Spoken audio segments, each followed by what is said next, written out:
The Mahabharata of KRISHNA-DWAIPAYANA VYASA. Book 1. PARVA. Section 37. Astika PARVA. Sudi said, the best of snakes, namely, Vasuki, hearing the curse of his mother, reflected how to render it abortive. He held a consultation with all his brothers, Arabata and others, intent upon doing what they deemed best for themselves. And Vasuki said, O ye sinless ones, the object of this curse is known to you. It behoveth us to strive to neutralize it.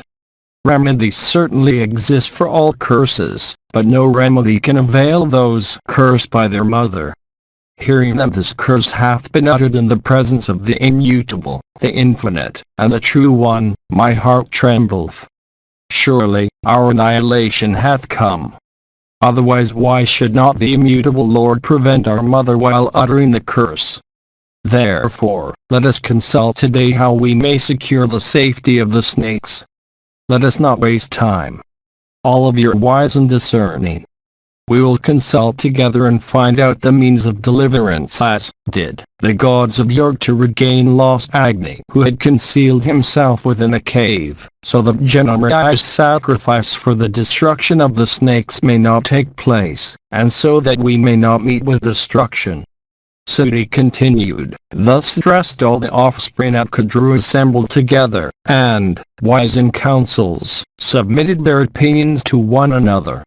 One party of the serpents said, we should assume the guise of superior brahmanas, and best Jnanamaya, saying, this intended sacrifice of yours ought not to take place.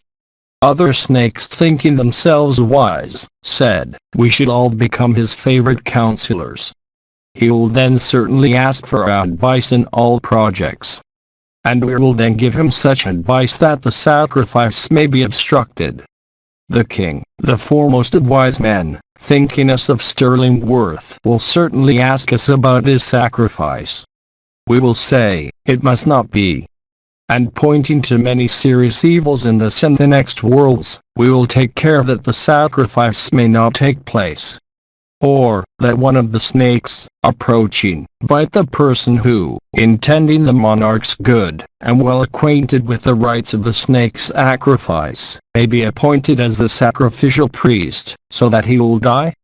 The sacrificial priest dying, the sacrifice will not be completed.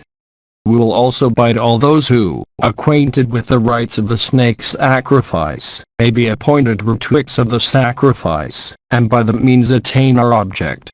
Other snakes, more virtuous and kind, said, oh, this counsel of yours is evil. It is not meet to kill brahmanas. In danger, that remedy is proper, which is blessed on the practices of the righteous. Unrighteousness finally destroyed the world. Other serpents said, we will extinguish the blazing sacrificial fire by ourselves becoming clouds luminous with lightning and pouring down showers. Other snakes, the best of their kind, proposed, going, by night, let us steal away the vessel of soma juice. That will disturb the rite. Or, at that sacrifice, let the snakes, by hundreds and thousands, bite the people, and spread terror around. Or, let the serpents defile the pure food with their food defiling urine and dung. Others said, let us become the king's retwix, and obstruct his sacrifice by saying at the outset, give us the sacrificial fee. He, the king, being placed in our power, will do whatever we like. Others there said, when the king will sport in the waters, we will carry him to our home and bind him, so that that sacrifice will not take place. Other serpents who deemed themselves wise, said, approaching the king, let us bide him, so that our object will be accomplished. By his death the root of all evil will be torn up. This is the final deliberation of us all, O thou who hearest with thy eyes. Then, do speedily what thou deemest proper. Having said this, they looked intently at Vasuki, the best of snakes. And Vasuki also, after reflecting, answered saying, ye snakes, this final determination of ye doth not seem worthy of adoption. The advice of you all is not to my liking. What shall I say which would be for your good? I think the grace of the illustrious Kasyapa, our father, can alone do us good. Ye snakes, my heart doth not know which of all your suggestions is to be adopted for the welfare of my race as also of me. That must be done by me which would be to your well. It is this that makes me so anxious, for the credit or the discredit of the measure is mine alone. So ends the 37th section in the Astika Parva of the PARVA. Section 38. Sati said, hearing the respective speeches of all the snakes, and hearing also the words of Vasuki, Alodpatra began to address them, saying, that sacrifice is not one that can be prevented. Nor is King Janamaya of the Pandava race from whom this fear proceedeth, such that he can be hindered. The person, O king, who is afflicted by fate hath recourse to fate alone. Nothing else can be his refuge. Ye best of snakes, this fear of ours hath fate for its root. Fate alone must be our refuge in this. Listen to what I say. When that curse was uttered, ye best of snakes, in fear I lay crouching on the lap of our mother. Ye best of snakes, and O Lord, Vasuki, of great splendor, from that place I heard the words the sorrowing gods spake unto the grandsire. The gods said, O grandsire, thou god of gods, who else than the cruel Kadru could thus, after getting such dear children, curse them so, even in thy presence? And, O grandsire, by thee also hath been spoken, with reference to those words of hers, big so. We wish to know the reason why thou didst not prevent her. Brahman replied, the snakes have multiplied. They are cruel, terrible in form and highly poisonous. From desire of the good of my creatures, I did not prevent Kadru then. Those poisonous serpents and others who are sinful, biting others for no faults, shall, indeed, be destroyed, but not they who are harmless and virtuous. And hear also, how, when the hour comes, the snakes may escape this dreadful calamity. There shall be born in the race of the Yavars a great rishi known by the name of Jarakuru, intelligent, with passions under complete control. That Jarakuru shall have a son of the name of Astika. He shall put a stop to that sacrifice. And those snakes who shall be virtuous shall escape therefrom. The gods said, O thou truth-knowing one, on whom will Jarakuru, that foremost Muni, gifted with great energy and asceticism, beget that illustrious son. Brahma answered, gifted with great energy, that best Brahmana shall beget a son possessed of great energy on a wife of the same name as he is. Vasuki, the king of the snakes, hath a sister of the name of Jarakuru. The son, of whom I speak, shall be born of her, and he shall liberate the snakes. Alodpatra continued, the gods then said unto the grandsire, big so. And the Lord Brahman, having said so unto the gods, went to heaven. O Vasuki, I see before me that sister of thine, known by the name of Jarakuru. For relieving us from fear, give her as alms unto him, that is, the rishi, Jarakuru, of excellent vows, who shall Roma begin for a bride. This means of release hath been heard of by me. Section 39. Sati said, O best of regenerate ones, hearing these words of Alodpatra, all the serpents, in great delight, exclaimed, well said, well said. And from the time Vasuki set about carefully bringing up that maiden, namely, his sister Jarakuru. And he took great delight in rearing her. And much time did not elapse from this, when the gods and the Urjalas, assembling together, churned the abode of Varuna. And Vasuki, the foremost of all gifted with strength, became the churning cord. And directly the work was over, the king of the snakes presented himself before the grandsire. And the gods, accompanied by Vasuki, addressed the grandsire, saying, O Lord, Vasuki is suffering great affliction from fear of his mother's curse. It behoveth thee to root out the sorrow, begotten of the curse of his mother, that hath pierced the heart of Vasuki desirous of the well of his race. The king of the snakes is ever our friend and benefactor. "O Lord of the gods, be gracious unto him and assuage his mind's fever." Brahman replied, "O ye immortals, I have thought, in my mind, of what ye have said. Let the king of the snakes do that which hath been communicated to him before by Alapatra. The time hath arrived. Those only shall be destroyed that are wicked, not those that are virtuous. Jarakuru hath been born, and that Brahmana is engaged in hard ascetic penances. Let Vasuki, at the proper time, bestow on him his sister. Ye gods, what hath been spoken by the snake Alapatra for the well of the snakes is true and not otherwise." Suti continued, "Then the king of the snakes, Vasuki, afflicted with the curse of his mother, hearing these words of the grandsire, and intending to bestow his sister of the rishi Jarakuru, commanded all the serpents, a large numbers of whom were ever attentive to their duties, to watch the rishi Jarakuru, saying, 'When the Lord Jarakuru will ask for a wife, come immediately and inform me of it. The well of our race depends upon it.'" Section 40.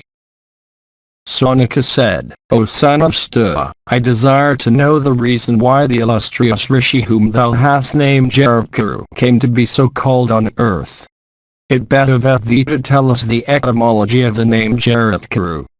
Suti said, "Jara is said to mean waist, and Karu implies huge. This rishi's body had been huge, and he gradually reduced it by severe ascetic penances. For the same reason, O Brahmanas, the sister of Vasuki was called Jarakuru." The virtuous Saunaka, when he heard this, smiled and addressing Ugresrava said, "It is even so." Saunaka then said, "I have heard all that thou hast before recited. I desire to know how Astika was born." Suti, on hearing these words, began to relate according to what was written in the Shastras. Suti said, "Vasuki, desirous of bestowing his sister upon the rishi Jarakuru, gave the snakes necessary orders. But days went on, yet that wise Muni of rigid vows, deeply engaged in ascetic devotions, did not seek for a wife. That high soul rishi, engaged in studies and deeply devoted to asceticism, his vital seed under full control, fearlessly wandered over the whole earth and had no wish for a wife. Afterwards, once upon a time, there was a king, O Brahmana, of the name of Parikshit, born in the race of the Kauravas. And, like his great-grandfather Pandu of old, he was of mighty arms, the first of all bearers of bows in battle, and fond of hunting. And the monarch wandered about, hunting deer, and wild boars, and wolves, and buffaloes and various other kinds of wild animals. One day, having pierced a deer with a sharp arrow and slung his bow on his back, he penetrated into the deep forest, searching for the animal here and there, like the illustrious Rudra himself of old pursuing in the heavens, bow in hand. The deer which was sacrifice, itself turned into the shape, after the piercing. No deer that was pierced by Parikshit had ever escaped in the wood with life. This deer, however wounded as before, fled with speed, as the proximate cause of the king's attainment to heaven. And the deer that Parikshit, that king of men, had pierced was lost to his gaze and drew the monarch far away into the forest. And fatigued and thirsty, he came across a Muni, in the forest, seated in a cow pen and drinking to his full the froth oozing out of the mouths of calves sucking the milk of their dams. And approaching him hastily, the monarch, hungry and fatigued, and raising his bow, asked the Muni of rigid vows, saying, "O Brahmana, I am King Parikshit, the son of Abhimanyu.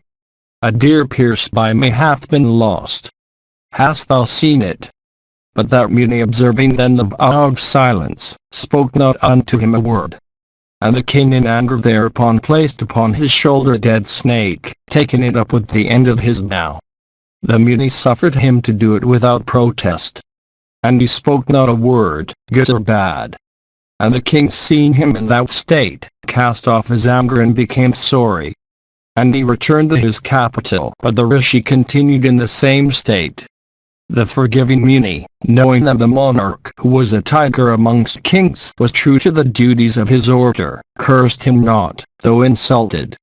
That tiger amongst monarchs, that formless one of Bharata's race, also did not know that the person whom he had so insulted was a virtuous rishi. It was for this that he had so insulted him. That rishi had a son by name Siringan, of tender years, gifted with great energy, deep in ascetic penances, severe in his vows, very wrathful, and difficult to be appeased. At times, he worshipped with great attention and respect his preceptor seated with ease on his seat and ever engaged in the good of creatures. And commanded by his preceptor, he was coming home when, O best of Brahmanas, a companion of his, a rishi's son named Krishna, in a playful mood laughingly spoke unto him. And Siringan, wrathful and like unto poison itself, hearing these words in reference to his father, blazed up in rage. And Krishna said, Be not proud, O Siringan, for ascetic is thou art and possessed of energy, thy father bears on his shoulders a dead snake. Henceforth speak not a word to sons have rishis like ourselves, who have knowledge of the truth, are deep in ascetic penances, and have obtained success. Where is it manliness of thine, those high words of thine begotten of pride, when thou must have to behold thy father bearing a dead snake? O best of all the Munis, thy father too had done nothing to deserve this treatment, and it is for this that I am particularly sorry as if the punishment were mine. Section 41. Sudi said, being thus addressed, and hearing that his sire was bearing a dead snake, the powerful Siringan burned with wrath. And looking at Krishna, and speaking softly, he asked him, Pray, why doth my father bear today a dead snake? And Krishna replied, Even as King Parikshit was roving, for purpose of hunting, O dear one, he placed the dead snake on the shoulder of thy sire. And Siringan asked, What wrong was done to the wicked monarch by my father?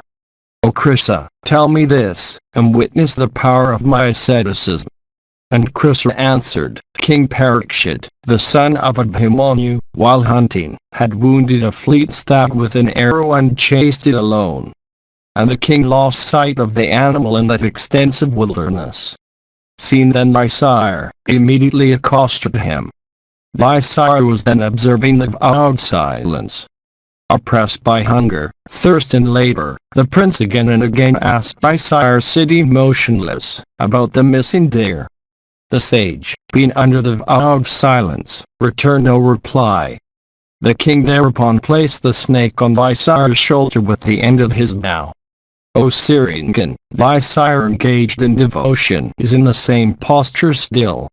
And the king also hath gone to his capital which is named after the elephant. Sudi continued, having heard of a dead snake placed upon his father's shoulders, the son of the rishi, his eyes reddened with anger, blazed up with rage. And possessed by anger, the puissant rishi then cursed the king, touched water and overcome with wrath. And Siringan said, That sinful wretch of a monarch who hath placed a dead snake on the shoulders of my leaning old parent, that insulter of Brahmanas and tarnisher of the fame of the Krus, shall be taken within 7 nights hence to the regions Havyama, death, by the snake Tikshaka, the powerful king of serpents, stimulated Direta by the strength of my words. Sudi continued, and having thus cursed the king, from anger, Siringan went to his father, and saw the sage sitting in the cow pen, bearing the dead snake. And seeing his parent in that plight, he was again inflamed with ire. And he shed tears of grief, and addressed his sire, saying, Father, having been informed of this thy disgrace at the hands of that wicked wretch, King Parikshit, I have from anger even cursed him. And that worst of Krus hath richly deserved my potent curse. 7 days hence, Tikshaka, the lord of snakes, shall take the sinful king to the horrible abode of death. And the father said to the enraged son, Child, I am not pleased with thee. Ascetics should not act thus. We live in the domains of the great king. We are protected by him righteously. In all he does, the reigning king should by the like of us forgiven. If thou destroy Dharma, really Dharma will destroy thee. If the king do not properly protect us, we fare very ill. We cannot perform our religious rites according to our desire. But protected by righteous sovereigns, we attain immense merit, and they are entitled to a share thereof. Therefore, reigning royalty is by all means to be forgiven. And Parikshit, like unto his great-grandsire, protecteth us as a king should protect his subjects. That penance-practicing monarch was fatigued and depressed with hunger. Ignorant of my vow of silence, he did this. A king's country always suffereth from evils. The king punisheth offenders, and fear of punishments conduceth to peace, and people do their duties and perform their rites undisturbed. The king establisheth religion, establisheth the kingdom of heaven. The king protecteth sacrifices from disturbance, and sacrifices to please the gods. The gods cause rain, and rain produce grains and herbs, which are always useful to man. Manusarith, our ruler of the destinies of men, is equal, in dignity, to 10 Veda studying priests. Fatigued and depressed with hunger, that penance-practicing prince hath done this through ignorance of my vow. Why then hast thou rashly done this enriches action through childishness? O son, in no way doth the king deserve a curse from us. Section 42. Sudi said, and Siringan then replied to his father, saying, whether this be an act of rashness, O father, or an improper act that I have done, whether thou likest it or dislikest it, the words spoken by me shall never be in vain. O father, I tell thee, a curse can never be otherwise. I have never spoken a lie even in jest. And Samika said, dear child, I know that thou art of great prowess, and truthful in speech. Thou hast never spoken falsehood before, so that thy curse shall never be falsified. The son, even when he attaineth to age, should yet be always counseled by the father, so that crowned with good qualities he may acquire great renown. A child as thou art, how much more dost thou stand in need of counsel? Thou art never engaged in ascetic penances. The wrath of even the illustrious ones possessing the 6 attributes increased greatly. O thou foremost of ordinance-observing persons, seeing that thou art my son and mine are two, and beholding also thy rashness, I see that I must counsel thee. Live thou, O son, inclined to peace and eating fruits and roots of the forest. Kill this thy anger and destroy not the fruit of thy ascetic acts in this way. Wrath surely decreased the virtue that ascetics acquire with great pains. And then for those deprived of virtue, the blessed state consisteth not. Peacefulness ever giveth success to forgiving ascetics. Therefore, becoming forgiving in thy temper and conquering thy passions, shalt thou always live. By forgiveness shalt thou obtain worlds that are beyond the reach of Brahman himself. Having adopted peacefulness myself, and with a desire also for doing good as much as lies in my power, I must do something. Even must I send to that king, telling him, O monarch, thou hast been cursed by my son of tender years and undeveloped intellect, in wrath, at seeing my act of disrespect towards myself. Sudi continued, and thou great ascetic, observer of vows, moved by kindness, sent with proper instructions a disciple of his to King Parikshit. And they sent his disciple Gamkha of good manners and engaged also in ascetic penances, instructing him to first inquire about the welfare of the king and then to communicate the real message. And that disciple soon approached the monarch, the head of the Kuru race. And they entered the king's palace, having first sent notice of his arrival through the servant in attendance at the gate. And the twice-born Gamkha was duly worshipped by the monarch. And after resting for a while, he detailed fully to the king, in the presence of his ministers, the words of Samika, of cruel import, exactly as he had been instructed.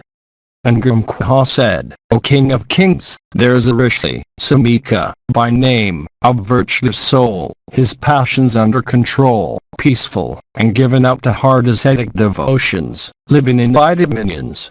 By thee, O tiger among men, was placed on the shoulders of the Rishi observing at present the vow of silence, a death snake, with the end of thy vow. He himself forgave thee that act. But his son could not. And by the latter hast thou today been cursed, O King of Kings, without the knowledge of his father, to the effect that within 7 nights hence, shall, the snake, Takshaka cause thy death." And Samika repeatedly asked his son to save thee, but there is none to falsify his son's curse. And because he hath been unable to pacify his son possessed by anger, therefore have I been sent to thee, O King, for thy good. And thou king of the cruel race, himself engaged in ascetic practices, having heard these cruel words and recollecting his own sinful act, became exceedingly sorry. And the king, learning that foremost of rishis in the forest had been observing the vow of silence, was doubly afflicted with sorrow and seeing the kindness of the rishi Samika, and considering his own sinful act towards him, the king became very repentant. And the king, looking like a very god, did not grieve so much for hearing of his death as for having done that act to the rishi. And then the king sent away Ganguli, saying, "Let the worshipful one, Samika, be gracious to me." And when Ganguli had gone away, the king, in great anxiety, without loss of time, consulted his ministers. And having consulted them, the king, himself wise in counsels, caused a mansion to be erected upon one solitary column. It was well guarded day and night. And for its protection were placed there physicians and medicines, and brahmanas skilled in mantras all around. And the monarch, protected on all sides, discharged his kingly duties from that place surrounded by his virtuous ministers. And no one could approach that best of kings there. The heir even could not go there, being prevented from entering. And when the 7th day had arrived, the best of brahmanas, the learned Kasyapa, was coming towards the king's residence, desirous of treating the king, after the snake bite. He had heard all that had taken place, namely, that Takshaka, that first of snakes, which send that best of monarchs to the presence of Yama, death. And he thought, I would cure the monarch after he is bit by that first of snakes. By that I may have wealth and may acquire virtue also. But that prince of snakes, Takshaka, in the form of an old brahmana, saw Kasyapa approaching on his way, his heart set upon curing the king. And the prince of snakes then spake unto that bull among Munis, Kasyapa, saying, Whither dost thou go with such speed? What, besides, is the business upon which thou art intent? And Kasyapa, thus addressed, replied, Takshaka, by his poison, will today burn King Parikshit of the cruel race, that oppressor of all enemies.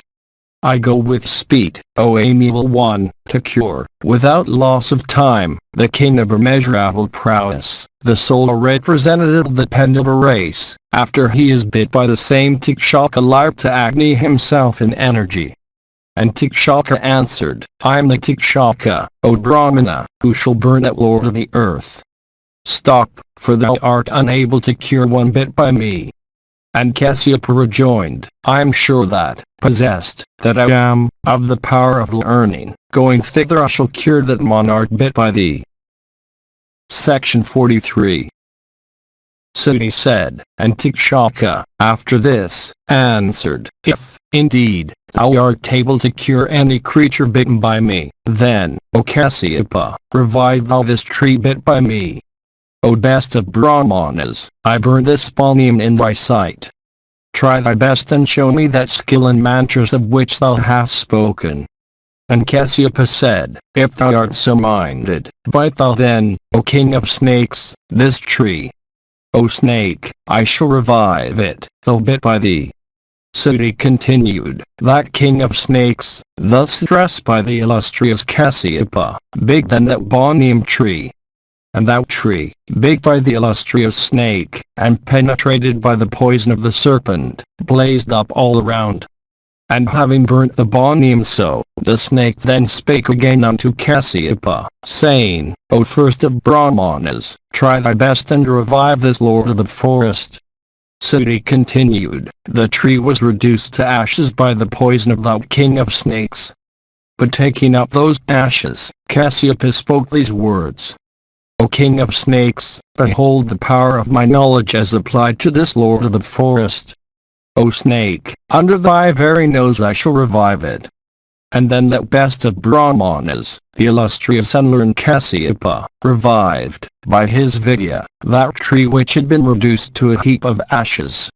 And first he created the sprout, then he furnished it with 2 leaves, and then he made the stem, and then the branches, and then the full-grown tree with leaves and all. And Tikshaka, seeing the tree revived by the illustrious Kasyapa, said unto him, It is not wonderful in thee that thou shouldst destroy my poison or that of anyone else like myself. O thou whose wealth is asceticism, desirous of what wealth, goes thou thither. The reward thou hopest to have from the best of monarchs, even I will give thee, however difficult it may be to obtain it. Decked with fame as thou art, thy success may be doubtful on thou king affected by a Brahmana's curse and whose span of life itself hath been shortened.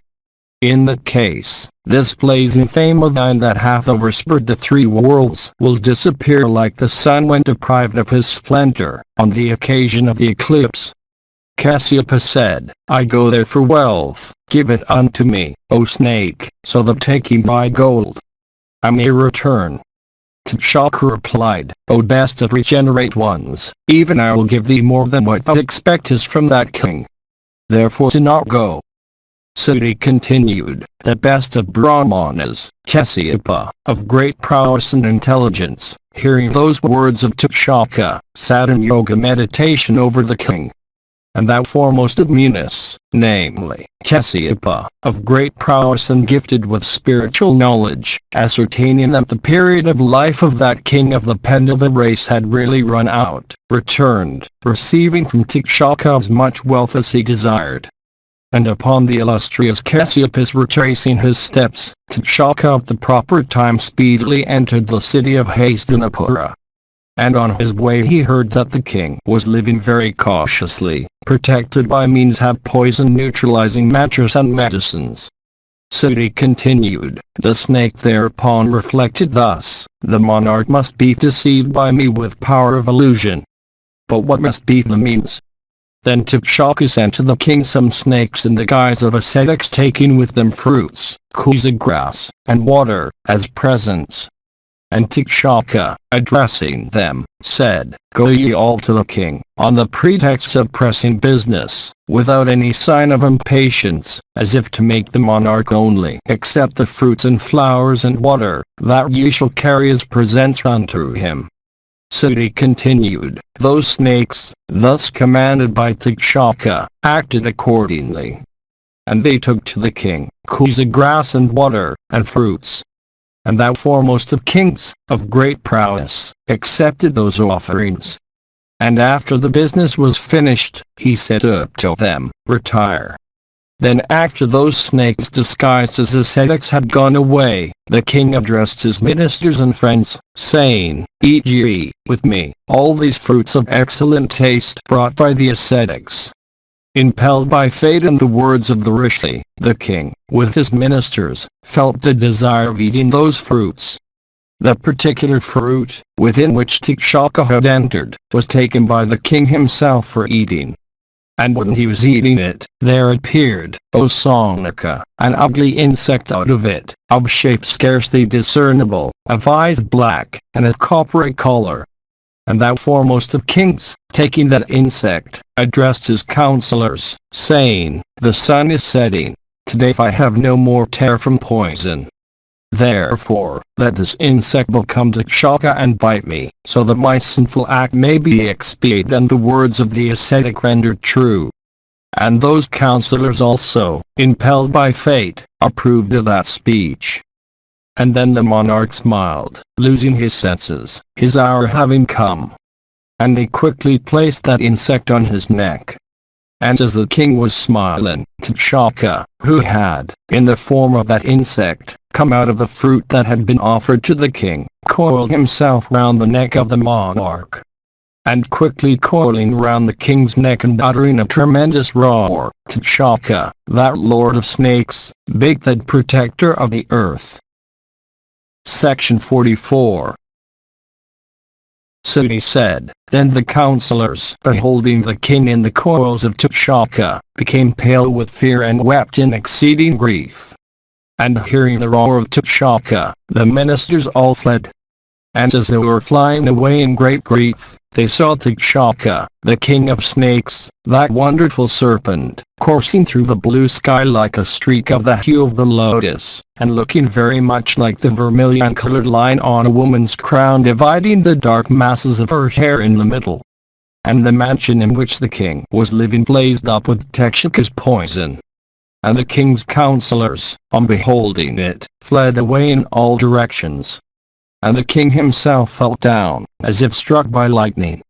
And when the king was laid low by T'Chaka's poison, his councillors with the royal priest, a holy Brahmana, performed all his last rites. All the citizens, assembling together, made the minor son of the deceased monarch their king. And the people called their new king, that slayer of all enemies, that hero of the Kru race, by the name of Janamaya. And that best of monarchs, Janamaya, though a child, was wise in mind. And with his councillors and priest, the eldest son Parikshita, the bull amongst the Krus, ruled the kingdom like his heroic great-grandfather, Yudhishthira.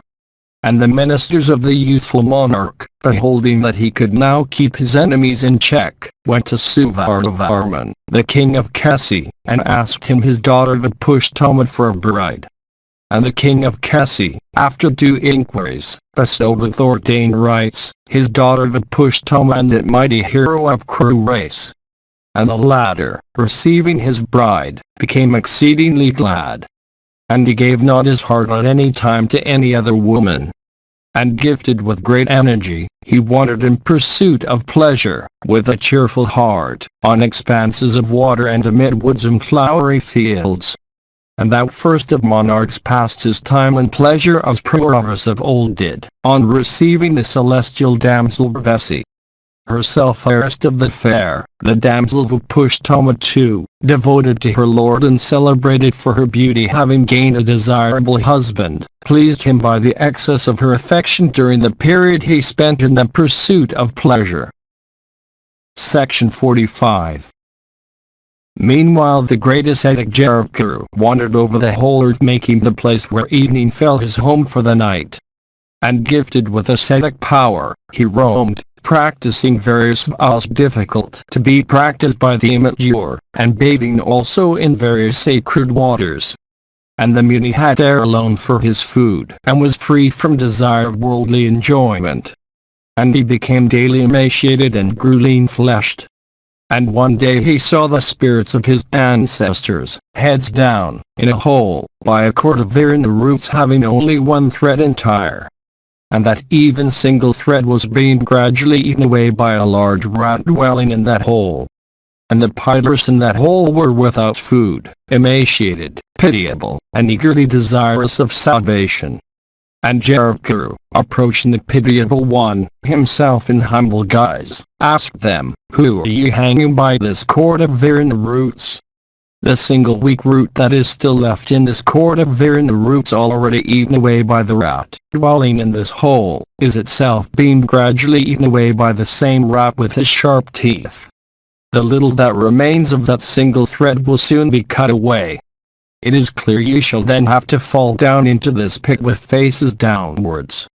Seeing you with faces downwards, and overtaken by this great calamity, my pity hath been excited. What good can I do to you?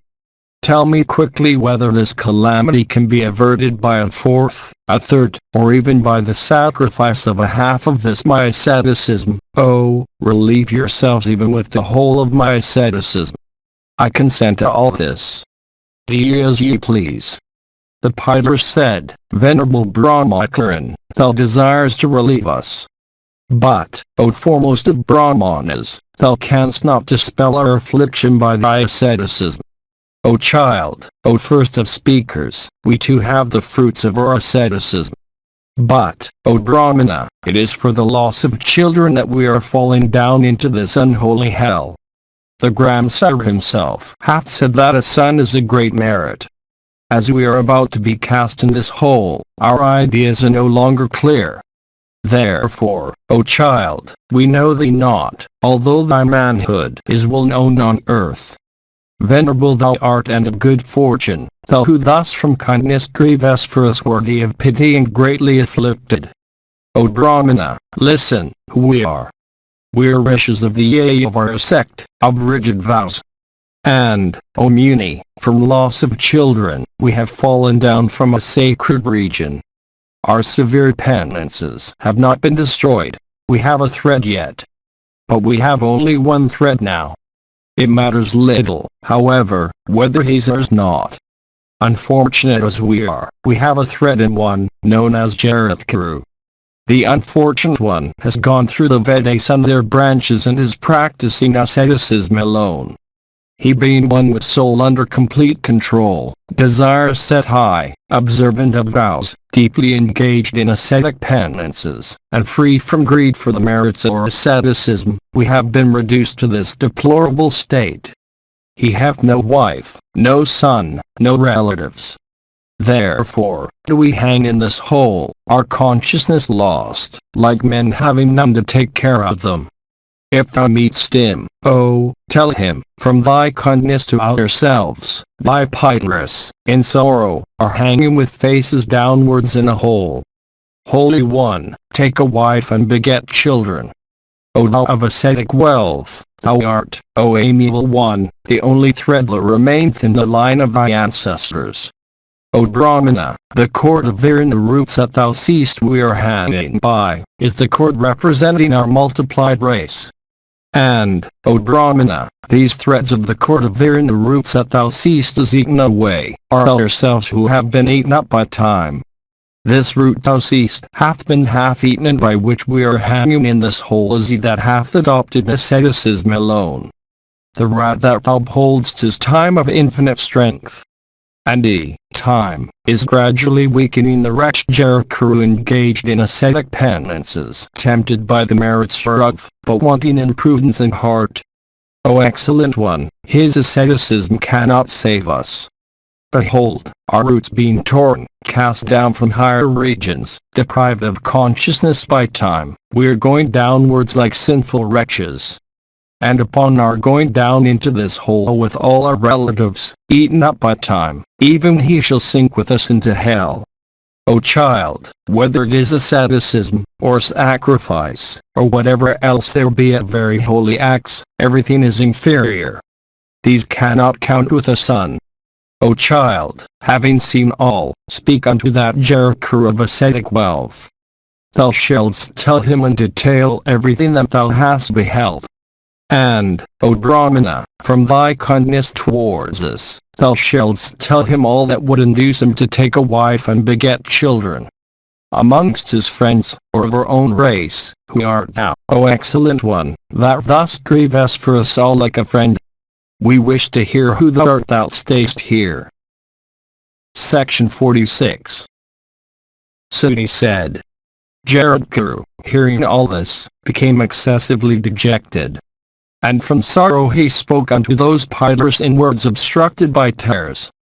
And Jaratkaru said, Ye are even my fathers and grandfathers gone before. Therefore, tell me what I must do for your welfare. I am the sinful son of yours, Jaratkaru. Punish me for my sinful deeds, a wretch that I am.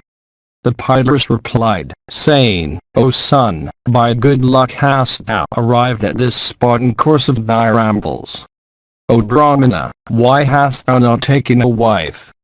Jaratkaru said, Ye Pytharas, this desire hath always existed in my heart that I would, with vital seed drawn up, carry this body to the other world. My mind hath been possessed with the idea that I would not take a wife. But ye grandsires, having seen you hanging like birds, I have diverted my mind from the Brahmacharya mode of life. I will truly do what you like. I will certainly marry, if ever I meet with a maiden of my own name. I shall accept her who, bestowing herself of her own accord, will be as aims unto me, and whom I shall not have to maintain. I shall marry if I get such a one, otherwise, I shall not. This is the truth, ye grandsires. And the offspring that will be begot upon her shall be your salvation. And ye pillars of mine, ye shall live forever in blessings and without fear. Suti continued, the Muni, having said so unto the pillars, wandered over the earth again. And, O Saunaka, being old, he obtained no wife. And he grieved much that he was not successful. But directed, as before, by his ancestors, he continued the search. And going into the forest, he wept loudly in great grief. And having gone into the forest, the wise one, moved by the desire of doing good to his ancestors, said, I will ask for a bride, distinctly repeating these words thrice. And they said, whatever creatures are here, mobile and immobile, so whoever there be that are invisible, oh, hear my words. My ancestors, afflicted with grief, have directed me that am engaged in the most severe penances, saying, merit out for the acquisition of a son. O ye, being directed by my ancestors, I am roaming in poverty and sorrow, over the wide world for wedding a maiden that I may obtain as alms. Let that creature, amongst those that have addressed, who hath a daughter, bestow on me that am roaming far and near. Such a bride as is of same name with me, to be bestowed on me as alms, and whom, besides, I shall not maintain, O bestow on me. Then those snakes that had been set upon Jarakuru track, ascertaining his inclination, gave information to Vasuki. And the king of the snakes, hearing the words, took with him that maiden decked with ornaments, and went into the forest unto that rishi. And, O Brahmana, Vasuki, the king of the snakes, having gone there, offered that maiden as alms unto that high soul rishi. But the rishi did not at once accept her. And the rishi, thinking her not to be of the same name with himself, and seeing that the question of her maintenance also was unsettled, reflected for a few moments, hesitating to accept her. And then, O son of Bhrigu, he asked Vasuki the maiden's name, and also said unto him, I shall not maintain her. Section 47.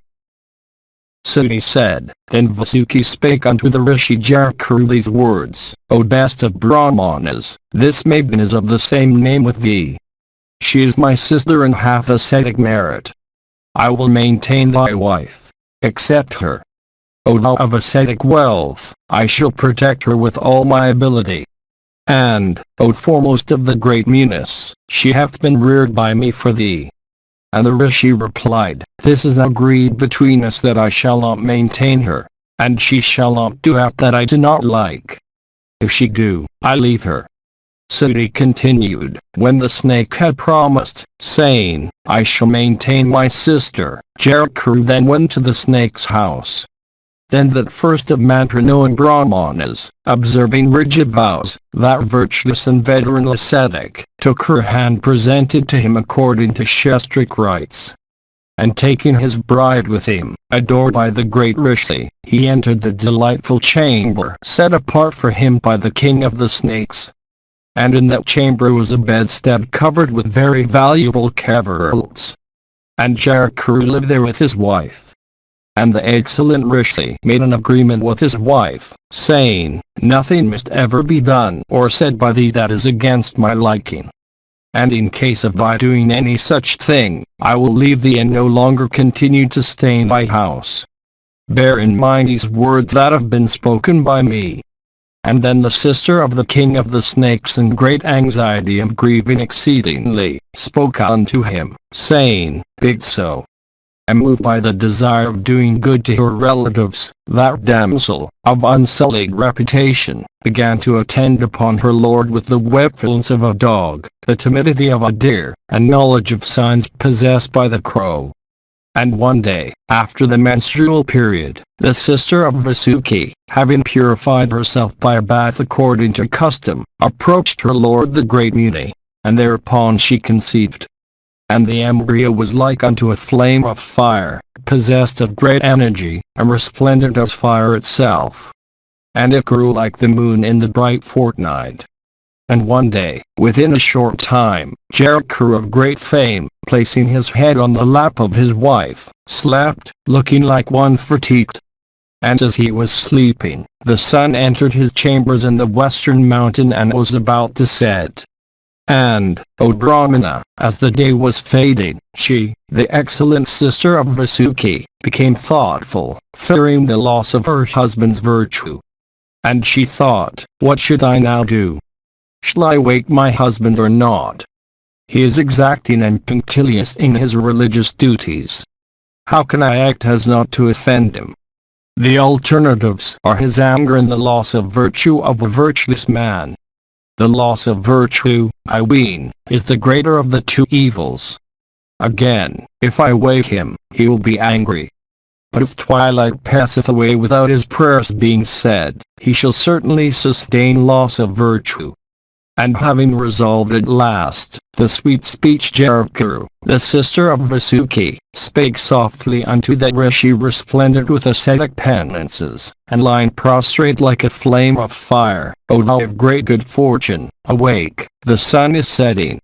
O thou of rigid vows, O illustrious one, to your evening prayer after purifying yourself with water and uttering the name of Vishnu. The time for the evening sacrifice hath come. Twilight, O Lord, is even now gently covering the western side. The illustrious Jericho of great ascetic merit, thus addressed, spake unto his wife these words, his upper lip quivering in anger, O amiable one of the Nag race, thou hast insulted me. I shall no longer abide with thee, but shall go where I came from. O thou of beautiful thighs, I believe in my heart that the sun hath no power to set in the usual time, if I am asleep. An insulted person should never live where he hath met with the insult, far less should I, a virtuous person, or those that are like me.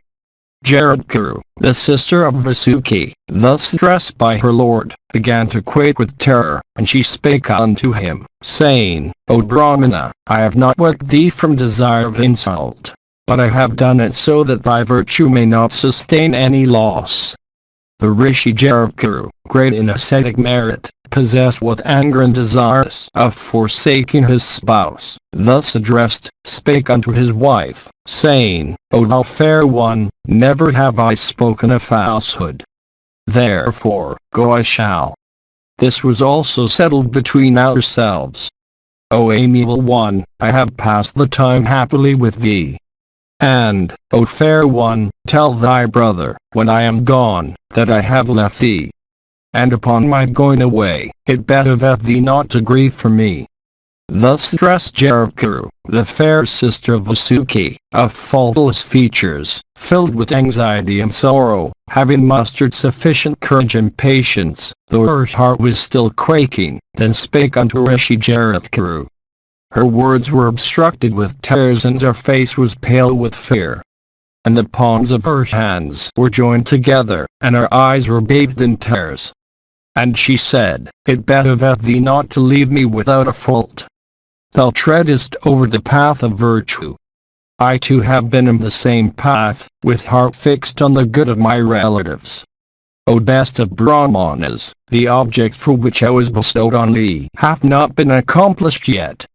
Unfortunate that I am, what shall Vasuki say unto me? O excellent one, the offspring desired of by my relatives afflicted by a mother's curse, do not yet appear. The welfare of my relatives dependeth on the acquisition of offspring from thee.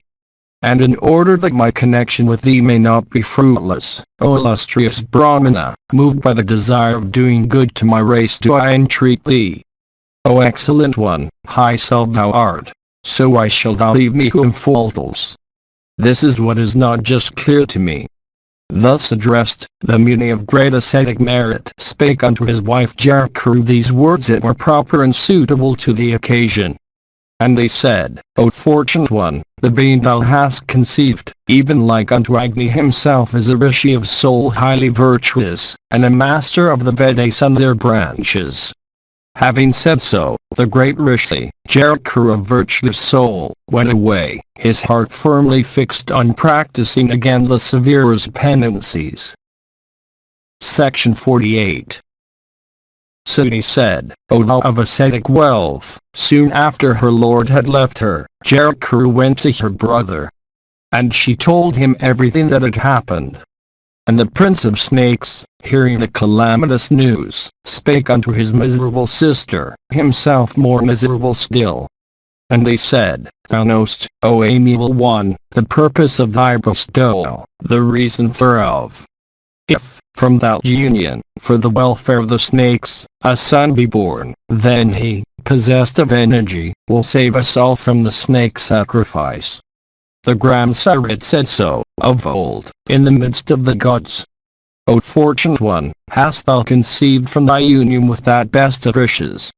My heart's desire is that my bestowal of thee on that wise one may not be fruitless.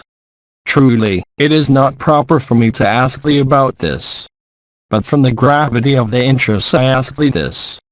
Knowing also the obstinacy of thy lord, ever engaged in severe penances, I shall not follow him, for he may curse me.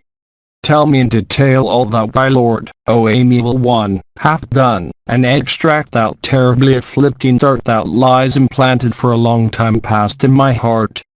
Jaraku, thus addressed, consoling Vasuki, the king of the snakes, at length replied, saying, Asked by me about offspring, the high-souled and mighty ascetic said, There is, and then he went away. I do not remember him to have ever before speak even in jest act that is false. Why should he, O king, speak a falsehood on such a serious occasion? He said, Thou shalt not grieve, O daughter of the snake race, about the intended result of our union. A son shall be born to thee, resplendent as the blazing sun. O brother, having said this to me, my husband of ascetic wealth went away, therefore, let the deep sorrow cherished in my heart disappear. Sati continued, thus addressed, Vasuki, the king of the snakes, accepted those words of his sister, and in great joy said, Big so. And the chief of the snakes then adored his sister with his best regards, gift of wealth, and fitting eulogies. Then, O best of Brahmanas, the embryo endued with great splendor, began to develop, like the moon in the heavens in the bright fortnight. And in due time, the sister of the snakes, O Brahmana, gave birth to a son of the splendor of a celestial child, who became the reliever of the fears of his ancestors and maternal relatives. The child grew up there in the house of the king of the snakes. He studied the Vedas and their branches with the ascetic Javana, the son of Bhrigu. And though but a boy, his vows were rigid.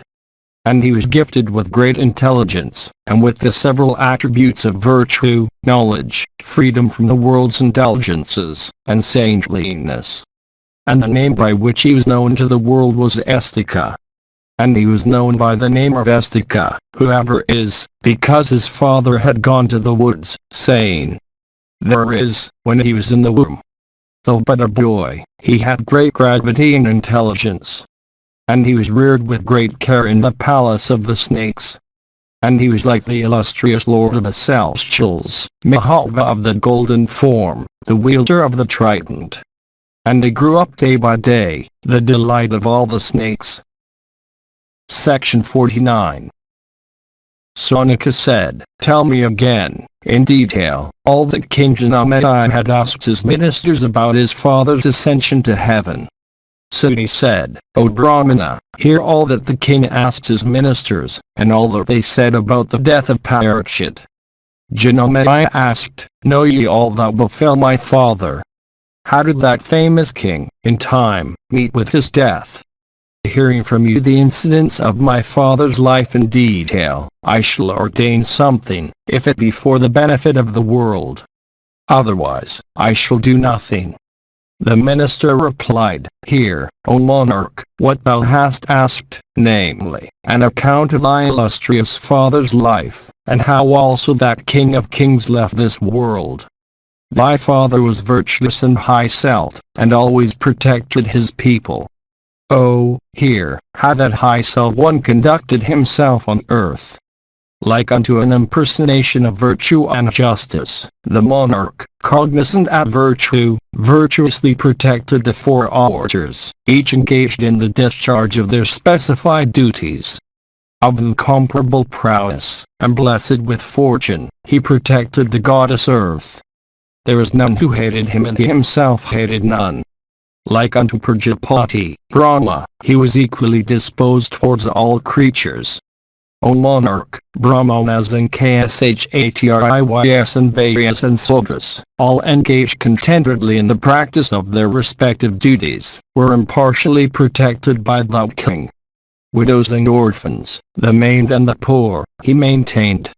Of handsome features, he was unto all creatures like a second Soma. Cherishing his subjects and keeping them contented, blessed with good fortune, truth-telling, over men's prowess, he was the disciple of Saradwat in the science of arms. And, O Janamaya, thy father was dear unto Govinda. Of great fame, he was loved by all men. And he was born in the womb of Uttara when the Kuru race was almost extinct. And, therefore, the mighty son of Abhimanyu came to be called Parikshit, born in an extinct line. Well versed in the interpretation of treatises on the duties of kings, he was gifted with every virtue. With passions under complete control, intelligent, possessing a retentive memory, the practizer of all virtues, the conqueror of his six passions of powerful mind, surpassing all, and fully acquainted with the science of morality and political science, the father had ruled over these subjects for 60 years. And he then died, mourned by all his subjects. And, after him, O first of men, thou hast acquired this hereditary kingdom of the Krus for the last 1,000 years. Thou wast installed while a child, and art thus protecting every creature. Janamaya said, there hath not been born in our race a king who hath not sought the good of his subjects or been loved by them. Behold especially the conduct of my grandsire was ever engaged in great achievements. How did my father, blessed with many virtues, meet with his death? Describe everything to me as it happened. I am desirous of hearing it from you. Sudi continued, thus directed by the monarch, those counselors, ever solicitous of the good of the king, told him everything exactly as it had occurred. And the counselors said, O king, that father of thine, that protector of the whole earth, that foremost of all persons obedient to the scriptures, became addicted to the sports of the field, even as Pandu of mighty arms, that foremost of all bearers of the bow in battle. He made over to assault the affairs of state from the most trivial to the most important. One day, going into the forest, he pierced a deer with an arrow. And having pierced it, he followed it quickly on foot into the deep woods, armed with sword and quiver. He could not, however, come upon the lost deer. 60 years of age and decrepit, he was soon fatigued and became hungry. He then saw in the deep woods a high-souled rishi. The rishi was then observing the vowed silence. The king asked him about the deer, but, though asked, he made no reply. At last the king, already tired with exertion and hunger, suddenly became angry with that rishi sitting motionless like a piece of wood in observance of his vowed silence. Indeed, the king knew not that he was a muni observing the vowed silence. Swayed by anger, thy father insulted him. O excellent one of the Bharata race, the king, thy father taking up from the ground with the end of his bowed dead snake, placed it on the shoulders of the muni of pure soul. But the muni spake not a word good or bad and was without anger. He continued in the same posture, bearing the dead snake. Section 50. Sudi continued, the minister said, that king of kings then, spent with hunger and exertion, and having placed the snake upon the shoulders of the muni, came back to his capital. The muni had a son, born of a cow, of the name of Sirinban. He was widely known, possessed of great prowess and energy, and very wrathful. Going, every day, to his preceptor, he was in the habit of worshipping him. Commanded by him, Siringan was returning home, when he heard from a friend of his about the insult of his father by thy parent. And, O tiger among kings, he heard that his father, without having committed any fault, was bearing, motionless like a statue, upon his shoulders a dead snake placed therein. O king, the rishi insulted by thy father was severe in ascetic penances, the foremost of munis, the controller of passions, pure, and ever engaged in wonderful acts. His soul was enlightened with ascetic penances, and his organs and their functions were under complete control. His practices and his speech were both very nice. He was contented and without avarice. He was without meanness of any kind and without envy. He was old and used to observe the vow of silence. And he was the refuge whom all creatures might seek in distress. Such was the rishi insulted by thy father. The son, however, of that rishi, in wrath, cursed thy father. Though young in years, the powerful one was old in ascetic splendor. Speedily touching water, he spake, burning as it were with spiritual energy and rage, these words in allusion to thy father: behold the power of my asceticism. Directed by my words, the snake Tikshaka of powerful energy and virulent poison, shall, within 7 nights hence, burn with his poison the wretch that hath placed the dead snake upon my unoffending father. And having said this, he went to where his father was. And seeing his father, he told him of his curse. The tiger among rishis thereupon sent to thy father a disciple of his, named Gumkwa, of amiable manners and possessed of every virtue. And having rested a while, after arrival at court, he told the king everything, saying in the words of his master, thou hast been cursed, O king, by my son. Tikshaka shall burn thee with his poison. Therefore, O king, be careful. O Janamaya, hearing those terrible words, thy father took every precaution against the powerful snake Tikshaka. And when the 7th day had arrived, a Brahmana rishi, named Kasyapa, desired to come to the monarch. But the snake Tikshaka saw Kasyapa. And the prince of snakes spake unto Kasyapa without loss of time, saying, where dost thou go so quickly, and what is the business on which thou goest? Kasyapa replied, saying, O Brahmana, I am going whither King Parikshit, the best of the crews, is. He shall today be burnt by the poison of the snake Tikshaka. I go there quickly in order to cure him, in fact, in order that, protected by me, the snake may not bite him to death. Tikshaka answered, saying, why dost thou seek to revive the king to be bitten by me? I am the Tikshaka. O Brahmana, behold the wonderful power of my poison. Thou art incapable of reviving that monarch when bit by me. So saying, Tikshaka, then and there, bade a lord of the forest, a banyan tree. And the banyan, as soon as it was bit by the snake, was converted into ashes. But Kasyapa, O king, revived it. Tikshaka thereupon tempted him, saying, tell me thy desire. And Kasyapa, too, thus addressed, spake again unto Tikshaka, saying, I go there from desire of wealth. And Tikshaka, thus addressed, then spake unto the high soul Kasyapa in these soft words, O sinless one, take from me more wealth than what thou expectest from that monarch, and go back. And Kasyapa, that foremost of men, thus addressed by the snake, and receiving from him as much wealth as he desired, went his way back. And Kasyapa going back, Tikshaka, approaching in disguise, blasted, with the fire of his poison, thy virtuous father, the first of kings, then staying in his mansion with all precautions.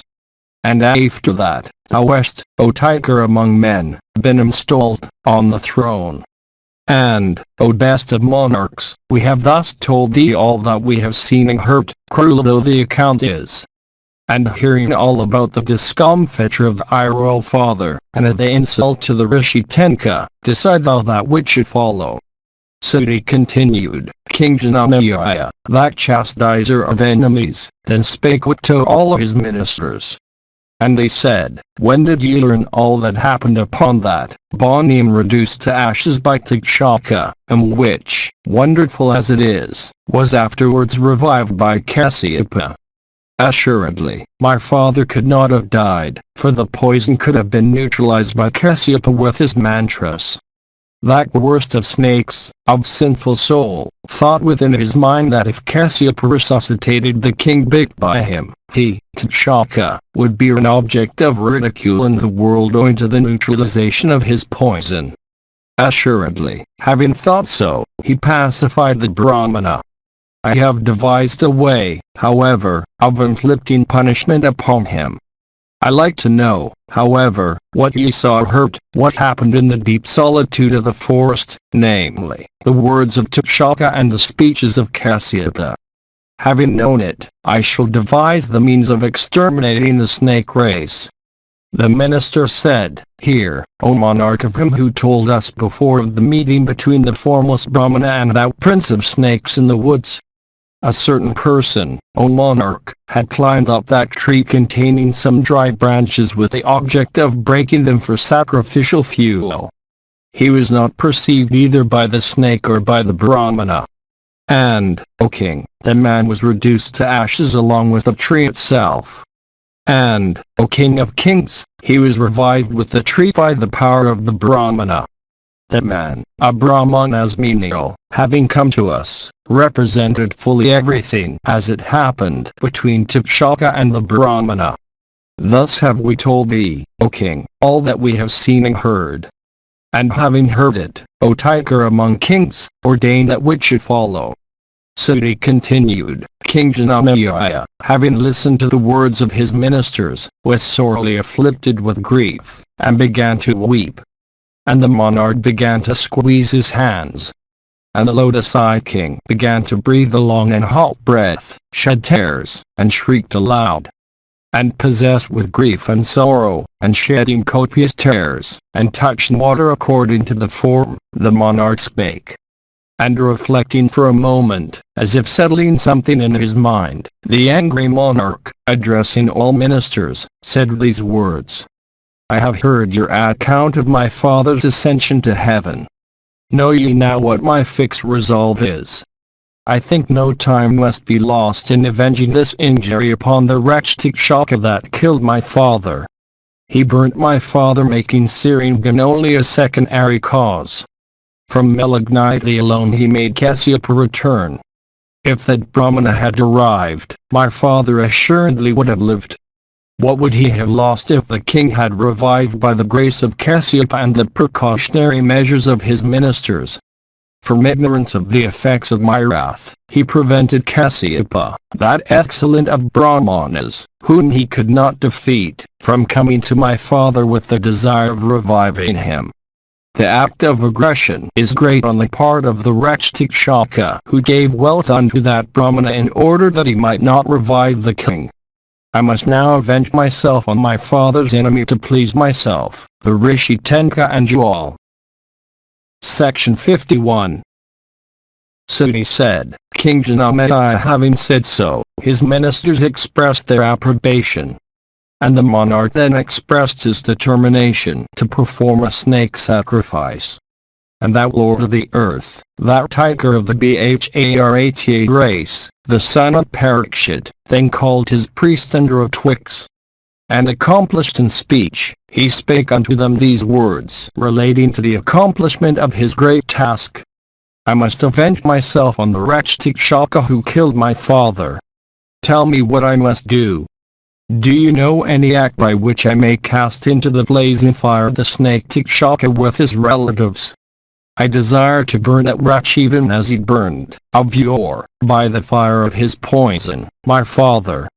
The chief priest answered, There is, O king, a great sacrifice for thee, devised by the gods themselves. It is known as the snake sacrifice, and is read of in the Puranas. O king, Thou alone canst accomplish it, and no one else. Men versed in the pureness of told us, there is such a sacrifice. Suti continued, thus addressed the king, O excellent one, thought Takshaka to be already burned and thrown into the blazing mouth of Agni, the eater of the sacrificial butter. The king then said unto those Brahmanas versed in mantras, I shall make preparations for that sacrifice. Tell me the things that are necessary. And the king's retorts, O excellent Brahmana, versed in the Vedas and acquainted with the rites of the sacrifice, measured, according to the scriptures, the land for the sacrificial platform. And the platform was decked with valuable articles and with brahmanas. And it was full of precious things and patti. And the Ritwika sat upon it at ease. And after the sacrificial platform had been thus constructed according to rule and as desired, they installed the king at the snake sacrifice for the attainment of its object. And before the commencement of the snake sacrifice that was to come, there occurred this very important incident foreboding obstruction to the sacrifice. For when the sacrificial platform was being constructed, a professional builder of great intelligence and well versed in the knowledge of laying foundations, as stood by caste, well acquainted with the pureness, said, the soil upon which in the time at which the measurement for the sacrificial platform has been made, indicate that the sacrifice will not be completed, a Brahmana becoming the reason thereof. Hearing this, the king, before his installation, gave orders to his gatekeepers not to admit anybody without his knowledge. Section 52. Suti said, the snake sacrifice then commenced according to due form. And the sacrificial priests, competent in their respective duties according to the ordinance, clad in black garments and their eyes red from contact with smoke, poured clarified butter into the blazing fire, uttering the appropriate mantras. And causing the hearts of all the snakes to tremble with fear, they poured clarified butter into the mouth of Agni, uttering the names of the snakes. And the snakes thereupon began to fall into the blazing fire, bent and piteously calling upon one another. And swollen and breathing hard, and twining each other with their heads and tails, they came in large numbers and fell into the fire. The white, the black, the blue, the old and the young, all fell alike into the fire, uttering various cries.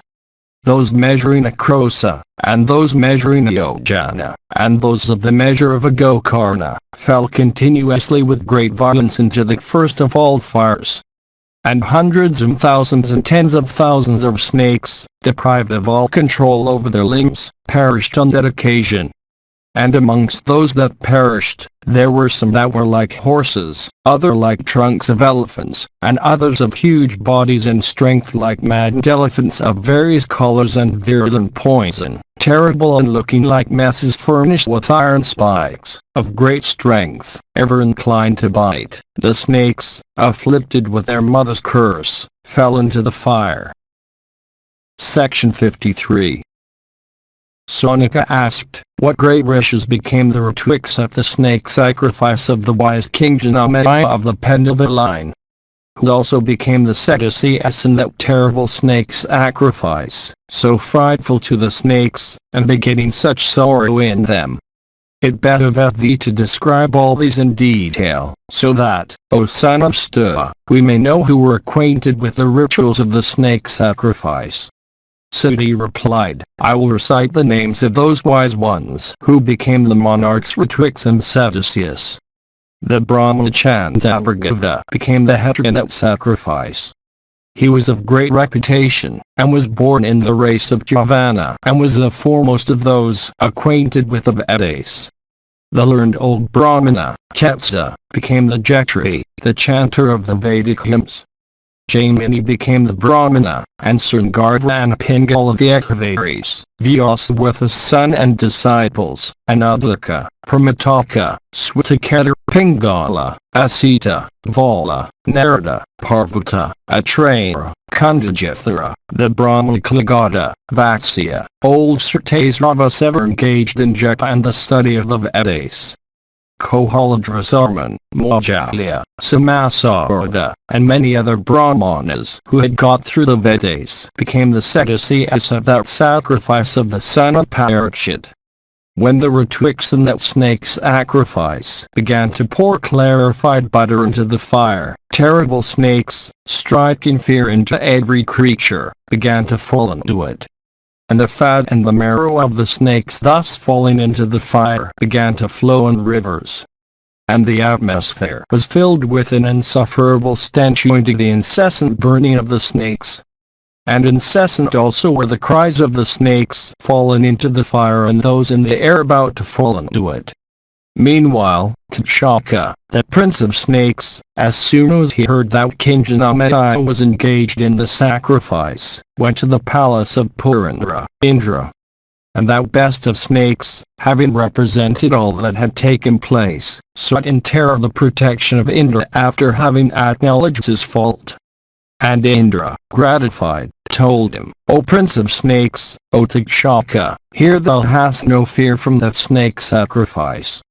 The grandsire was pacified by me for thy Saka. Therefore, thou hast no fear. Let this fear of thy heart be laid. Sati continued, thus encouraged by him, that best of snakes began to dwell in Indra's abode in joy and happiness. But Vasuki, seeing that the snakes were incessantly falling into the fire and that his family was reduced to only a few, became exceedingly sorry. And the king of the snakes was afflicted with great grief, and his heart was about to break. And summoning his sister, he spake unto her, saying, O amiable one, my limbs are burning and I no longer see the points of the heavens. I am about to fall down from loss of consciousness. My mind is turning, my sight is falling and my heart is breaking. Bend, I may fall today into that blazing fire. This sacrifice of the son of Parikshit is for the extermination of our race. It is evident I also shall have to go to the abode of the king of the dead. The time is come, O my sister, on account of which thou wert bestowed by me on Jarakuru to protect us with our relatives. O best of the women of the snake race, Astika will put an end to the sacrifice that is going on. The grandsire told me this of old. Therefore, O child, solicit by your son, who is fully conversant with the Vedas and regarded even by the old, for the protection of myself and also of those dependent on me. Section 54. Sati said, then the snake Dame Jarakuru, calling her own son, told him the following words according to the directions of Vasuki, the king of the snakes. O son, the time is come for the accomplishment of that object for which I was bestowed on thy father by my brother. Therefore, do thou that which should be done. Astika asked, why wert thou, O mother, bestowed on my father by my uncle? Tell me all truly so that on hearing it, I may do what is proper. Then Jarakuru, the sister of the king of the snakes, herself unmoved by the general distress, and even desirous of the welfare of her relatives, said unto him, O son, it is said that the mother of all the snakes is Kadru. Know thou why she cursed in anger her sons? Addressing the snake she said, as ye have refused to falsely represent Karisravas, the prince of horses, for bringing about Vinata's bondage according to the wager, therefore, shall he whose charioteers Vata burn you all in Janamadaya's sacrifice. And perishing in that sacrifice, ye shall go to the region of the unredeemed spirits. The grandsire of all the worlds spake unto her while uttering this curse, big so, and thus approved of her speech. Vasuki, having heard that curse and then the words of the grandsire, sought the protection of the gods, O child, on the occasion when the Amrita was being churned for. And the gods, their object fulfilled, for they had obtained the excellent Amrita, with Vasuki ahead, approached the grandsire. And all the gods, with King Vasuki, sought to incline him who was born of the lotus to be propitious, so that the curse might be made abortive. And the gods said, O Lord, Vasuki, the king of the snakes, is sorry on account of his relatives. How may his mother's curse prove abortive? Brahman thereupon replied, saying, Jaratkaru will take unto himself a wife of the name of Jaratkaru. The Brahmana born of her will relieve the snakes. Vasuki, the best of snakes, hearing those words, bestowed me, O thou kid-like looks, on thy high soul father some time before the commencement of the sacrifice. And from the marriage thou art born of me. That time has come. It behoveth thee to protect us from this danger. It behoveth thee to protect my brother and myself from the fire, so that the object, namely, our relief, for which I was bestowed on thy wise father, may not be unfulfilled. What dost thou think, O son? Sudi continued, thus addressed, Astika said unto his mother, Yes, I will.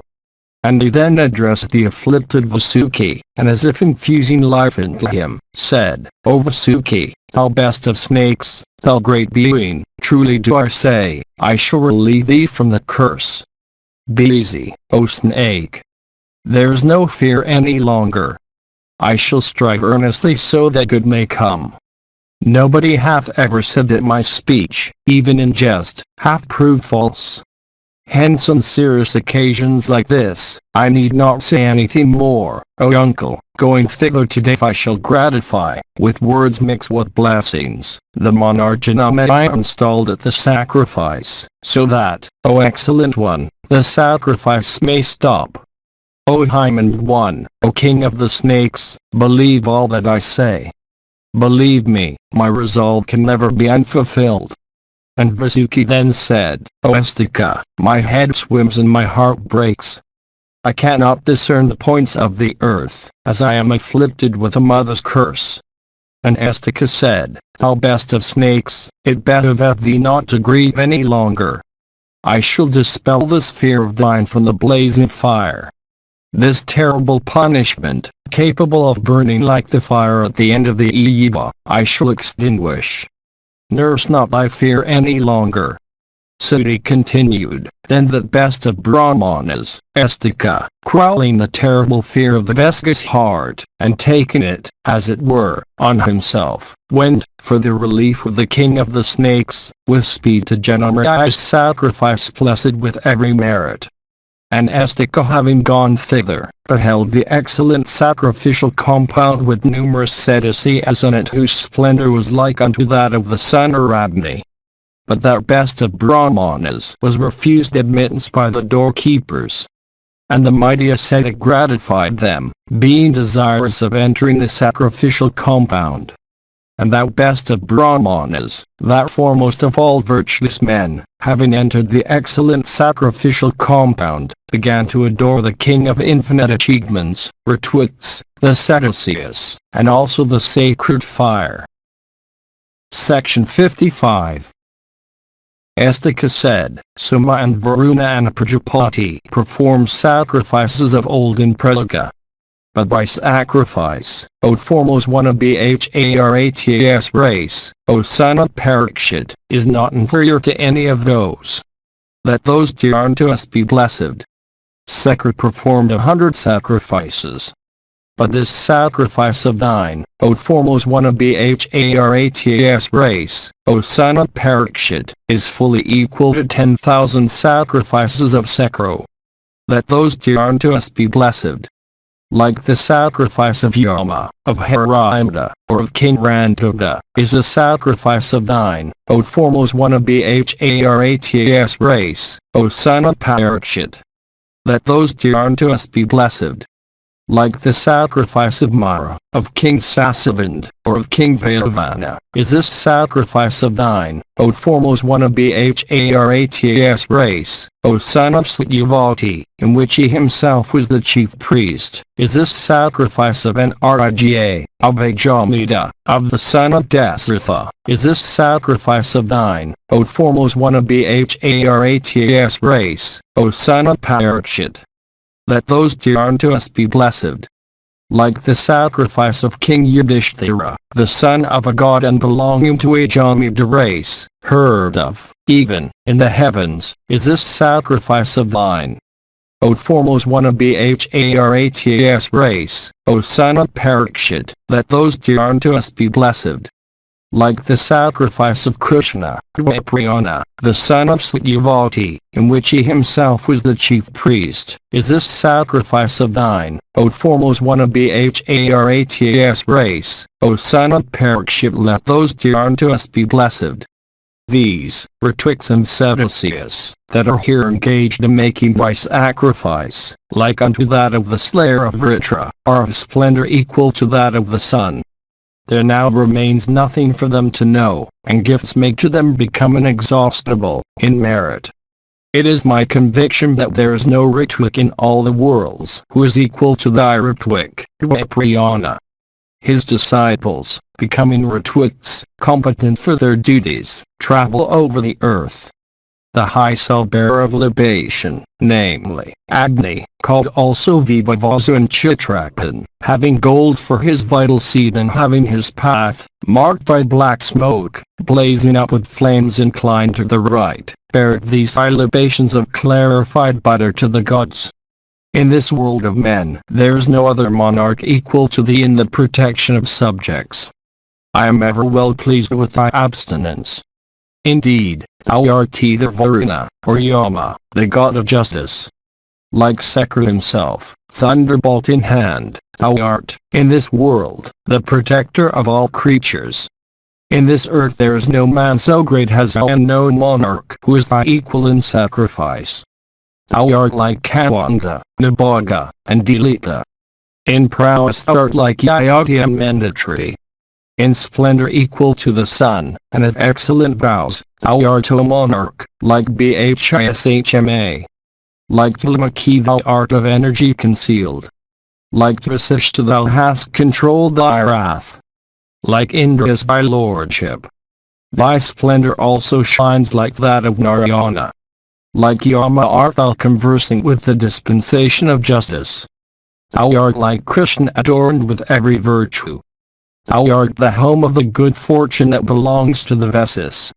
Thou art also the refuge of the sacrifices. In strength thou art equal to Demvadbhuta. Like Rama, the son of Jamadagni, thou art conversing with the scriptures in arms. In energy thou art equal to Airvantrita. Thou inspirest terror by thy looks like Bhagiratha. Suni said, Astika, having thus adored them, gratified them all, namely, the king, the Sadducees, the Ritwiks and the sacrificial fire. And King Janamaya, beholding the signs and indications manifested all around, addressed them as follows. Section 56. Janamaya said, though this one is but a boy, he speaks yet like a wise old man. He is not a boy but one wise and old. I desire to bestow on him a boon. Therefore, ye Brahmanas, give me the necessary permission. The Sadducees said, a Brahmana, though a boy, deserves the respect of kings. The learned ones do more so. This boy deserves every desire of his being fulfilled by thee, but not before Tikshaka comes with speed. Sudi continued, the king, being inclined to grant the Brahmana a boon, said ask our boon. The Hetri, however, being rather displeased, said, Tikshaka hath not come as yet into this sacrifice. Janamaya replied, exert ye to the best of your might, so that this sacrifice of mine may attain completion, and Tikshaka also may soon come here. He is my enemy. The Ritwiks replied, as the scriptures declare unto us, and as the fire also saith, O monarch, it seems that Tikshaka is now staying in the abode of Indra, afflicted with fear. Sudi continued, the illustrious student named Lol Tiksha also, conversing with the Puranas, had said so before. Asked by the king on the present occasion, he again told the monarch, Sire, it is even so as the Brahmanas have said, knowing the Puranas, I say, O monarch, that Indra hath granted him this boon, saying, dwell with me in concealment, and Agni shall not burn thee. Sudi continued, hearing this, the king installed in the sacrifice became very sorry and urged the Hetri to do his duty. And as the Hetri, with mantras, began to pour clarified butter into the fire, Indra himself appeared on the scene. And the illustrious one came in his car, adorned by all the gods standing around, followed by masses of clouds, celestial singers, and the several bevies of celestial dancing girls. And Tikshaka, anxious with fear, hid himself in the upper garment of Indra and was not visible. Then the king in his anger again said unto his mantra-knowing Brahmanas these words, bent upon the destruction of Tikshaka, if the snake Tikshaka be in the abode of Indra, cast him into the fire with Indra himself. Sudi continued, urged thus by the king Janamaya about Tikshaka, the Hetri poured libations, naming them snake then staying there. And even as the libations were poured, Tikshaka, with Purandra himself, anxious and afflicted, became visible in a moment in the skies. Then Purandra, seeing that sacrifice, became much alarmed, and quickly casting Tikshaka off, went back to his own abode. After Indra had gone away, Tikshaka, the prince of snakes, insensible with fear, was by virtue of the mantras, brought near enough the flames of the sacrificial fire. The Ritwiks then said, O King of Kings, the sacrifice of thine is being performed duly. It behoveth thee, O Lord, to grant a boon now to this first of Brahmanas. Janamaya then said, Thou immeasurable one of such handsome and childlike features, I desire to grant thee a worthy boon. Therefore, ask thou that which thou desirest in thy heart. I promise thee, that I will grant it even if it be ungrantable. The Ritwik said, O monarch, behold, Tikshaka is soon coming under thy control. His terrible cries, and loud roars being heard. Assuredly, the snake hath been forsaken by the wielder of thunder. His body being disabled by your mantras, he is falling from heaven. Even now, rolling in the skies, deprived of consciousness, the prince of snakes cometh, breathing loudly. Sudi continued, while Tikshaka, the prince of snakes, was about to fall into the sacrificial fire. During those few moments Astika spoke as follows, O Janamaya, if thou wouldst grant me a boon, let this sacrifice of thine come to an end and let no more snakes fall into the fire. O Brahmana, the son of Parikshit, being thus addressed by Astika, became exceedingly sorry and replied unto Astika thus, O illustrious one, gold, silver, kin, whatever other possessions thou desirest I shall give unto thee. But let not my sacrifice come to an end. Astika thereupon replied, Gold, silver or kin, I do not ask of thee, O monarch. But let thy sacrifice be ended so that my maternal relations be relieved. Sudi continued, the son of Parikshit, being thus addressed by Astika, repeatedly said this unto that foremost of speakers, best of the Brahmanas, ask some other boon.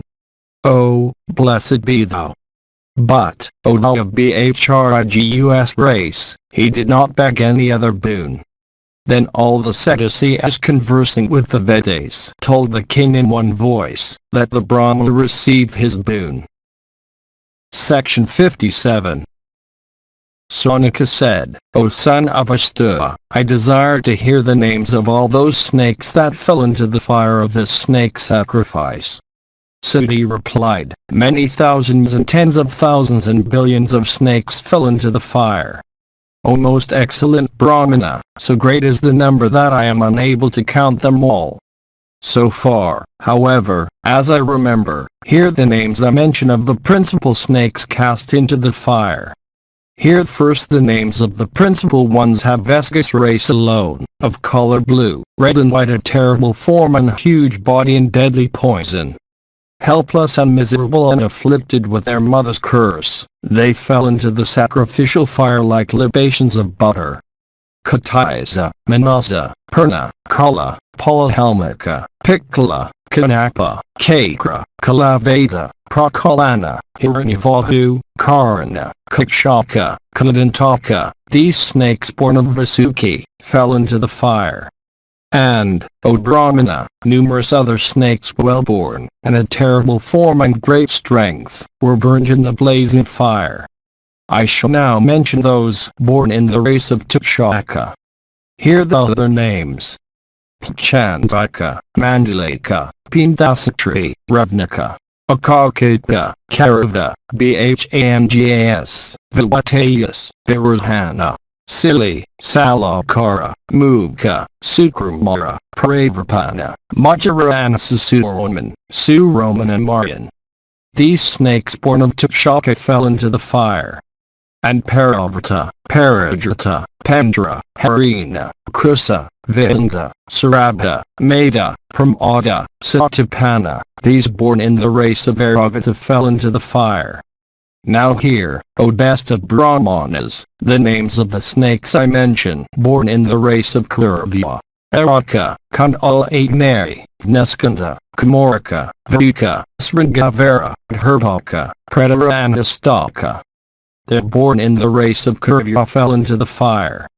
Now hear the names I mention, in order, of those snakes endued with the speed of the wind and with virulent poison, born in the race of Dhritarashtra, Sankarna, Pitharaka, Kudara, Skhane, and Shakaka, Purnangada, Purnamha, Prahasa, Sakni, Dari, Amahatha, Kumathaka, Shina, Vyarya, Bharava, Mdogtanga, Pisanga, Dhaparadaka, Rishada, Vagavad, Pindaraka, Ratanga, Sardasaranga, Samridha, Patha and Vasaka, Virataka, Viranaka, Suchitra, Chitravagika, Parsara, Tarunaka, Menisgimba and Erni. O Brahmana, thus I have recited the names of the principal snakes known widely for their achievements. I have not been able to name all, the number being countless.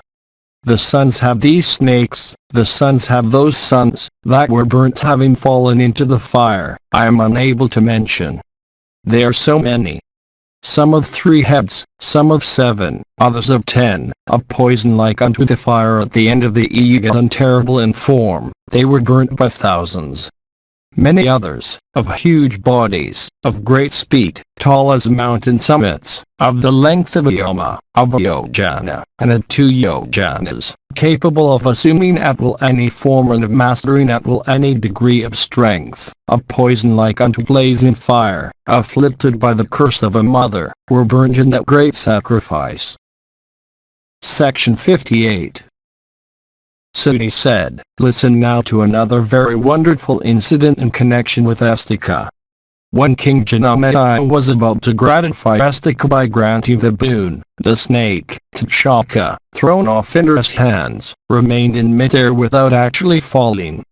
King Janamaya thereupon became curious, for Takshaka, afflicted with fear, did not at once fall into the fire, although libations were poured in proper form into the blazing sacrificial Agni in his name. Sonika said, was it, O Stua, that the mantras of those wise Brahmanas were not potent, since Takshaka did not fall into the fire?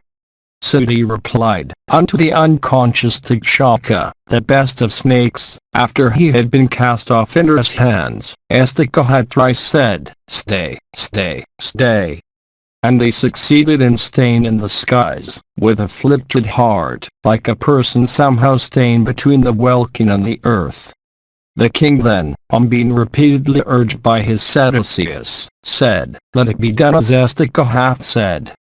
Let the sacrifice be ended, let the snakes be safe, let this Astika also be gratified, O Stua, thy words also be true.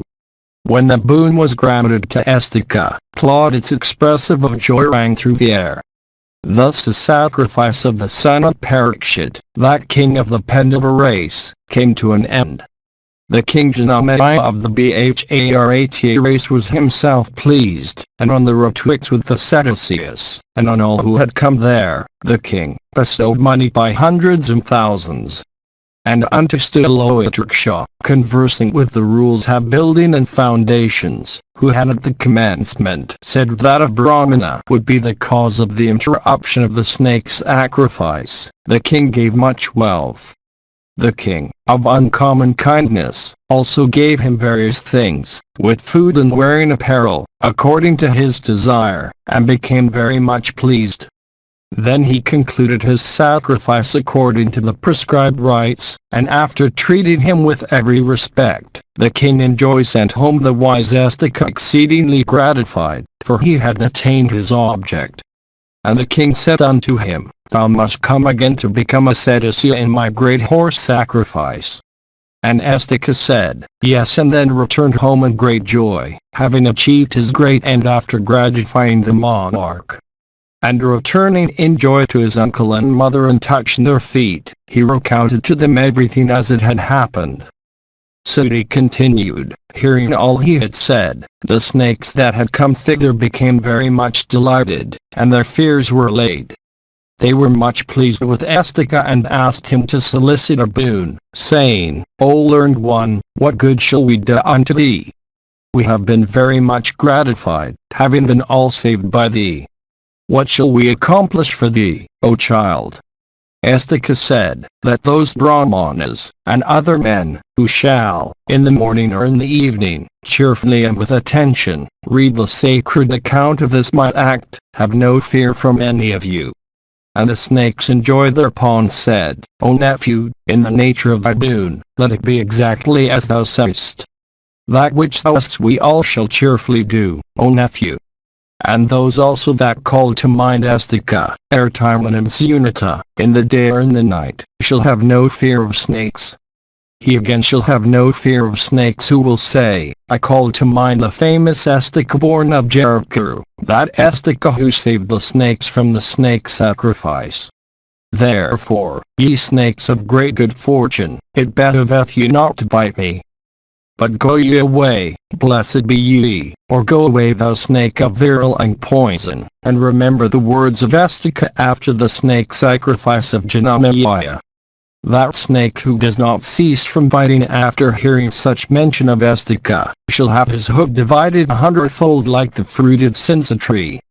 Sudi continued, that first of Brahmanas, thus addressed by the foremost of the chief snakes assembled together, was very much gratified.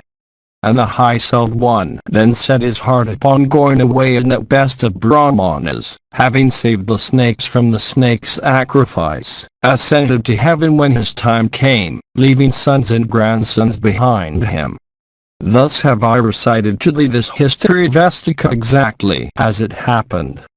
Indeed, the recitation of this history dispelleth all fear of snakes. Sudi continued, O Brahmanas, O foremost one of the HRIGUS race, as thy ancestor Pramati had cheerfully narrated unto his inquiring son Ru, and as I had heard it, thus have I recited this blessed history, from the beginning, of the learned Astika.